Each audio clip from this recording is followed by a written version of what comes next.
And for our last story, we are shifting focus to South Africa, where troubles are growing for President Cyril Ramaphosa. His own coalition partners have declared a dispute with the government after the president signed some controversial bills into law. Ramaphosa has approved the controversial expropriation bill. It is a land reform bill that is strongly opposed by the Democratic Alliance, or the DA, the second largest party in Ramaphosa's government of national unity. Now, the law allows the government to seize land without having to pay compensation. It replaces the pre-democratic Expropriation Act of 1975 and outlines how expropriation can be done and on what basis by the state. It can benefit the country's majority black citizens who own just a small fraction of farmland, more than 30 years after the end of apartheid. Most landowners are a part of the white minority, and those advocating for the white minority rights, like the DA, a pro-business opposition party, are opposing the bill.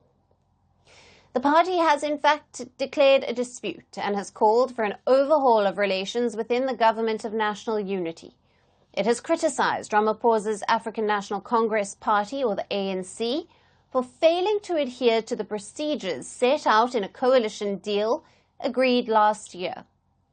The party has also slammed Ramaphosa's approval of the National Health Insurance Act, which it says will ban the private sector from offering cover for treatment available under the law.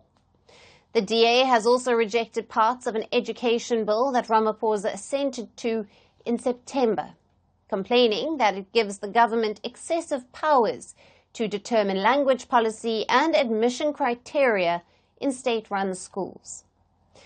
Meanwhile, another conservative party in Ramaphosa's coalition, the Freedom Front Plus party, has vowed to challenge the land seizure law.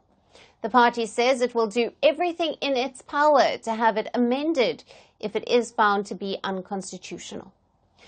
Both of these parties joined Ramaphosa's ANC to form a government of unity last year. This after the ANC lost its parliamentary majority for the first time in 30 years and was forced to join hands with rival parties. However, observers raise skepticism over the functioning of the government over their ideological differences. Apart from domestic concerns, the differences are also visible in foreign policy stance. The DA is a staunch supporter of the West and condemns ties with Russia, while Ramaphosa in recent years has forged deeper relations with Moscow. Will Ramaphosa be able to carry on with his agenda or face a mutiny within his own coalition government? We're calling the show Vantage. We hope you like what we've put together for you. Touted as the minimum defense from that video. India's neighbors were the first to send the special edition of Vantage live from the White House throughout this week. Yes, Hindu Mandir in we're on our way to Tel Aviv. Measure, but it's also the perfect way to drive.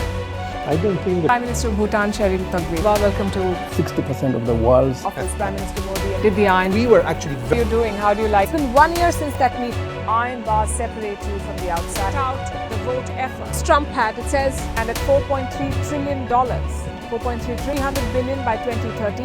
That's what we need to tackle climate change.